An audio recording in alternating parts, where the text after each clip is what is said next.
Amis internautes de l'STV, bonjour, bienvenue dans votre nouveau numéro Réaction. Aujourd'hui, nous recevons M. Badou Kane. M. Badou Kane, il est coach en développement personnel et je pense qu'il va faire lui-même la présentation, mais il est candidat à l'élection prochaine, en 2019. Bonjour M. Kane. Bonjour Moussa. M. Kane, il est difficile de parler de soi, mais nous voulons vraiment que vous nous parliez de Badou Kane. Qui est Badou Kane? Badou Kane est un serviteur du peuple. Je suis le fondateur de RISE. RISE, c'est une organisation que j'ai créée en 2012, en décembre 2012, pour combattre le chômage et la pauvreté. Je ne crois pas en la pauvreté en Afrique. Selon moi, tous les Africains devraient être au moins à l'abri du besoin, mais ce n'est pas le cas. Nous avons le canton le plus riche et les gens les plus pauvres. Ça n'a aucun sens. Je suis également le président du mouvement Demossi Bop, également créé pour combattre le chômage et la pauvreté. Parce qu'on doit éradiquer le chômage et la pauvreté en Afrique. C'est simple que ça. D'accord. Mais quelles sont vos ambitions? Aujourd'hui, nous vous entendons, nous vous voyons sur le terrain, mais quelles sont vos ambitions par rapport à ce Sénégal actuel?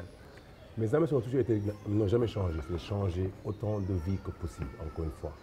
Je ne veux pas concevoir qu'un Africain assis sur une mine d'or, une mine de diamants, soit un commandeur. C'est inconcevable. So, ma mission continue, c'est quoi? C'est changer autant de vies que possible au Sénégal et en Afrique. Toute ma vie, c'est tout. D'accord. Aujourd'hui, nous voyons que beaucoup de gens créent des mouvements, mais la plupart du temps échouent parce qu'ils ont déjà un objectif. Après avoir peut-être fait peut-être une moitié même du Sénégal, ils se disent que c'est difficile. Est-ce que vous vous êtes préparé en conséquence par rapport à ces situations? Et est-ce que aussi vous êtes prêt à pouvoir surmonter peut-être le mouvement économique de Demossi Bop a juste rejoint des actions qui avaient déjà été mises en place dans le passé. J'ai déjà fait le tour du Sénégal. Depuis 2011, je donne des conférences dans les écoles, dans les centres de formation, dans les universités, dans les quartiers. C'est-à-dire qu'on a impacté des milliers de vies au Sénégal. Depuis 2012, on a formé des milliers de gosses au Sénégal. Okay? On a créé au moins, je dirais, des milliers d'emplois. Des centaines ont créé leur propre entreprise et moi, j'en ai financé personnellement au moins une quinzaine. Alors, Demossi Bop, c'est quoi? C'est juste un mouvement économique qui est juste une continuation de ce qu'on a déjà fait et ce qu'on continue de faire. Mais qu'est-ce que vous avez déjà fait? Est-ce que vous pouvez venir en détail? C'est très simple. Depuis 2012, on a formé des milliers de Sénégalais, des centaines en quoi? En entrepreneuriat, en leadership. Le programme, c'est quoi? C'est très simple. On vous apprend comment partir de rien parce que les banques ne vont pas nous financer.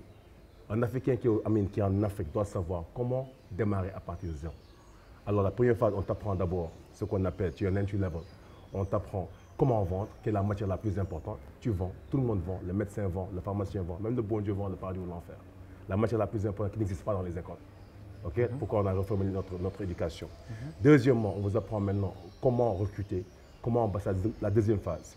Comment bâtir, comment recruter, comment développer quelqu'un, comment le transformer en chef d'entreprise. La troisième phase, c'est quoi? Tu deviens un chef d'entreprise. Okay? On l'a fait depuis 2012. Maintenant, des millions ont été formés, des centaines ont créé leur entreprise. Moi, j'en ai financé au moins une quinzaine. Là, par exemple, RISE, c'est l'un des financements, des investissements. Les financements varient entre 2 millions et 10 millions de francs CFA. Le réinvestissement est un restaurant. Alors concrètement, on change de vie. Ce n'est pas des paroles, on fera, on fait déjà et on continue de le faire.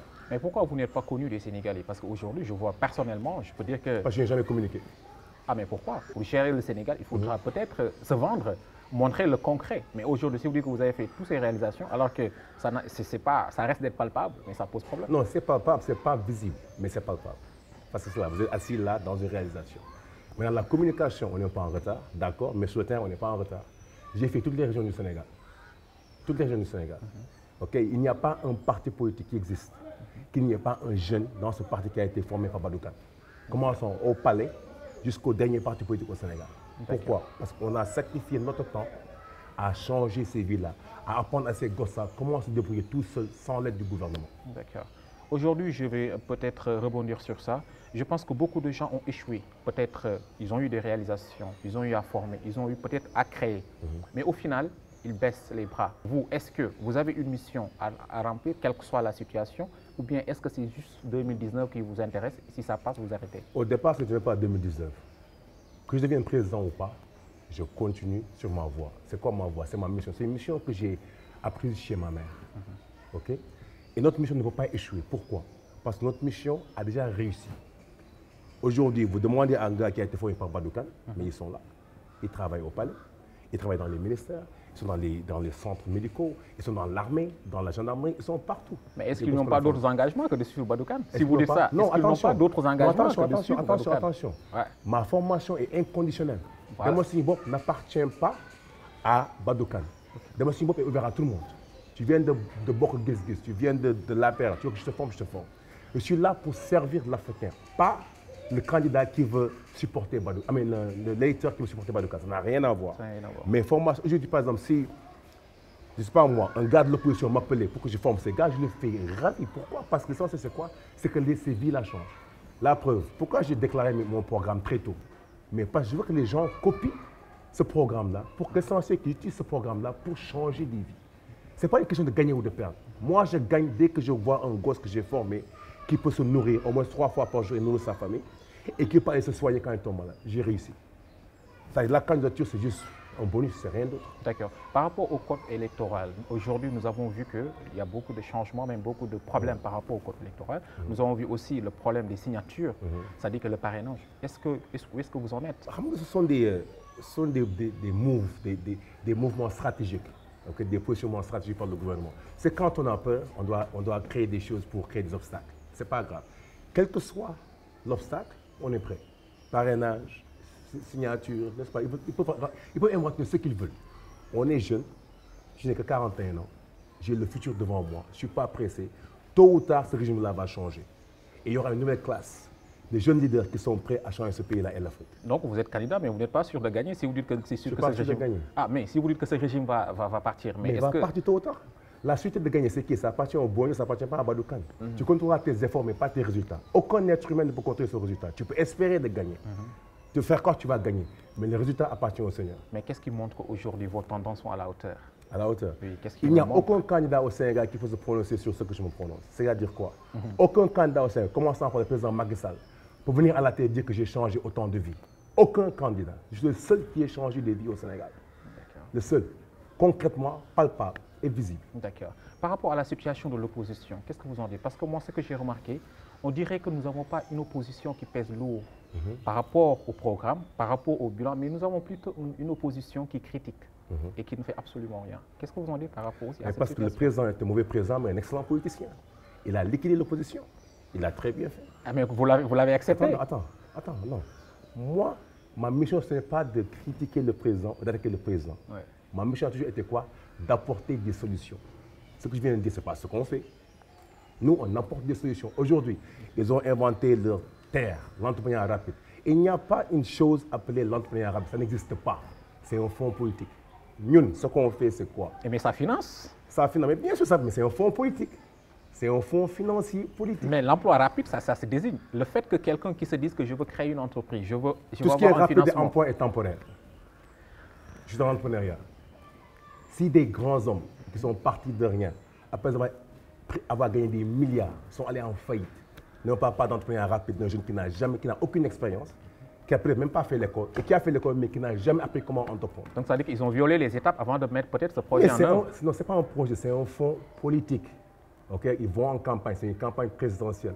Le président est en train de financer quoi? Ses futurs électeurs, espérant d'acheter ses votes. Espérant que ces gens-là vont voter pour lui plus tard. Mais ça n'a rien à voir. Pourquoi? Il n'y a pas mal de temps, ils avaient financé 600 personnes. Zéro retour sur leur investissement. ANPEJ, erroné. Tu ne veux pas financer Moussa parce que Moussa est bien sapé avec un projet bien ficelé. Ça n'a rien à voir. Avant de financer le projet, tu dois financer la personne, son caractère, son cœur. Est-ce qu'il travaille? Est-ce que c'est un bosseur ou pas? Mais tu ne veux pas financer un projet, mais des structures qui sont gérées par des gens qui n'ont jamais créé d'entreprise, des gens qui ne savent pas c'est quoi l'entrepreneuriat, okay? qui, par exemple, vont jeter une soirée de gala pour parler de leur structure, d'investir cet argent-là chez les gosses. Ils font les choses like backwards, c'est renversé. Mais au fait, vous avez parlé du pouvoir. Moi, je vous ai posé une question par rapport à l'opposition. Aujourd'hui, je ne sens pas une opposition de qualité qui est là peut-être qui peut convaincre la population. Mais, moi, je ne le vois pas personnellement. Mais vous, en tant que candidat, qu'est-ce que vous en dites? C'est ça la question. En tout cas, l'opposition de qualité est là. Maintenant, ce que vous appelez une opposition de qualité, les temps ont changé. Avant, c'était Moussa qui dit, OK, moi, je suis un leader d'opinion, il n'y avait pas de portable, les gens te suivaient. Mais de nos jours, tous les électeurs sont éduqués. Maintenant, les anciens partis n'ont pas préparé leur dauphin par peur ou par cupidité de vouloir garder le pouvoir. Ils n'ont pas préparé le dauphin. C'était une erreur monumentale. Aujourd'hui, Badou Kane, il y a Badou Kane, mais j'ai au moins 15 Badou Kane. Pourquoi? Parce que je prépare la relève. Ce n'est pas une question de se remplir les poches. La différence entre quoi? Un homme d'État et un homme politique, c'est quoi? L'homme d'État pense à la population. L'homme politique pense à ses poches. Alors, ces anciens politiciens n'ont pensé qu'à leur poche. La preuve, ils n'ont aucune personne pour prendre le relève. Raison pour laquelle ils ont été fusillés par l'actuel président, un excellent politicien. Maintenant, qu'est-ce qu'ils auraient dû faire pour avoir une opposition solide, comme tu le dis? Mais ça arrive, parce que les jeunes-là ne sont plus dupes. Ils sont réveillés, ces gosses-là. Mais ils ne sont plus dupes. Mais s'il n'y a pas un programme qui peut les intéresser, à la limite, ils seront dupes. Alors, tu n'as pas écouté notre programme, alors? Où Notre programme, c'est très simple. Hein? C'est très simple. Mais il faut pas la responsabilisation de la population, tendant vers l'autonomie financière, le véhicule, l'entrepreneuriat. Le premier point, la discipline, pour créer un environnement sain où les gens vont pouvoir entreprendre et créer des opportunités. Deuxièmement, c'est quoi? Que les gens puissent manger au moins 3 repas par jour. Troisièmement, que si tu es malade, que tu puisses te soigner toi-même, sans crédit universel, quoi que ce soit. Quatrièmement, l'éducation. Dès la base, tu vas apprendre l'anglais. Pourquoi? Parce que le monde n'est pas un monde francophone. Le français s'arrête dans 13 ou 14 pays. Okay? Ce n'est pas une langue qui est officielle dans ce monde-là. Ça ne vaut rien. Alors, apprendre à tous les jeunes l'anglais dès le bas âge.